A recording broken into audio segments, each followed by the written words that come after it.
Well, it's not only New Zealand that wants to ban conversion therapy, it's also the UK and Canada. But they've both taken different approaches this week. Let's check it out.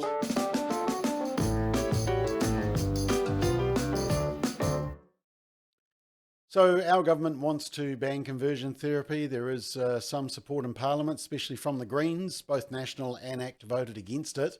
It will be interesting to see if they hold that opposition because of the extreme nature of the proposed bill in New Zealand.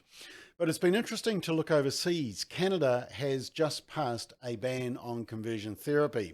What does it say? It prohibits both adults and children from conversion therapy practices through 4 new criminal code offences, including making it a crime punishable by up to 5 years in prison. That's similar to New Zealand. And similar to New Zealand, consent is ignored. So that means that someone seeking help for unwanted gender and sexuality issues, they won't be allowed to, and anybody who helps them will be criminalised. That originally wasn't in the Canada bill, but that was brought in as an extreme to the new bill that they've just voted through, similar to New Zealand. And the amazing thing about Canada is that in both the lower house and the upper house, it was a unanimous pass. In fact, when it got to the upper house, they didn't even discuss it. They didn't even go to select committee or anything like that. They basically rammed it through. Have a listen to how they introduced it and then basically passed it. I'm asking for unanimous consent to adopt the following motion: that notwithstanding any standing order or usual practices of the House, Bill C4, an act to amend the criminal code, conversion therapy, be deemed to have been read a second time and referred to a committee of the whole, deemed considered in committee of the whole, deemed reported without amendment, deemed concurred in at the report stage, and deemed read a third time and passed. Wow, that's what you call ramming through a bill with absolutely no dialogue, just ramming it through the upper house, the Senate, and it is going to be signed into law. But of course, Canada, I mean, you got to ask yourself, where are the Conservative MPs? Where's the opposition?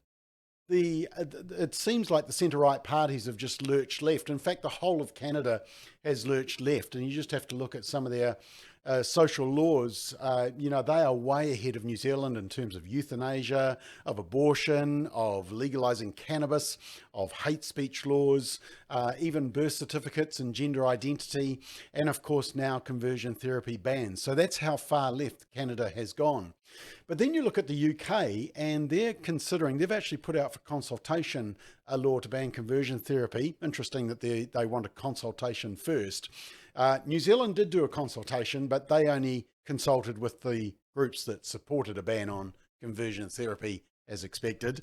But in the UK, they have put a pause. And the latest news coming out is that there's been a backlash because of the fact that these conversion therapy bans are so extreme that families could be prosecuted for discussing their own child's sex change. In other words, when a child expresses gender confusion, if you don't affirm that and go with how the child identifies, then you will be criminalised. And that is the case in New Zealand. So it's interesting, firstly, that the UK are pausing and thinking it further through.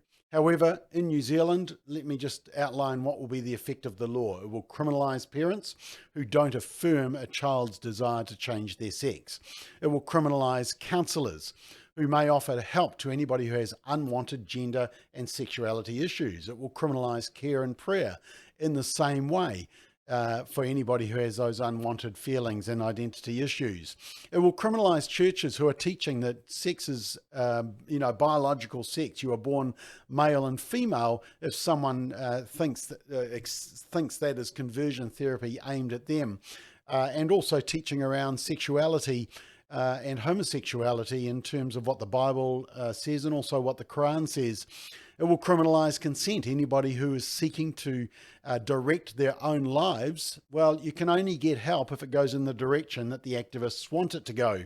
And schools teaching about what the Bible or the Quran teaches, faith-based schools, they will be criminalised for some of this teaching. There have been many submissions made to the New Zealand Parliament on this issue.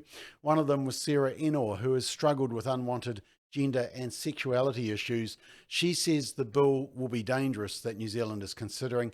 Have a listen, just an excerpt of what she said. The bill tells me that Aotearoa, New Zealand, my home, the place I grew up, on a parliamentary level doesn't care for someone like me who decided to live a lesbian lifestyle and then decided to return to a heterosexual lifestyle, changing my sexual orientation. That's a really hard pill to swallow. How can you victimize someone for seeking help, someone who is really vulnerable, in a vulnerable space, someone that is suicided? Are we really trying to increase the suicide rate? I'm so thankful for the counsel and support I received during that time. That counsel gave me a second chance at life. Without that chance, I would unlikely be living and would have been another suicide statistic. I'm living a fulfilling life as a wife and mother, true to my values and pursuing meaningful goals. Why? Because 12 years ago, we didn't have legislation bills that had the possibility to hinder my journey to get to where I am today. Instead of striving for death, I'm striving for life because I had the freedom to express myself and talk with others who gave me advice and counsel. That gave, and not a fear of being discriminalised. Yeah, I mean, that's a good question that Sarah asks, isn't it? How can you criminalise help that someone wants for themselves?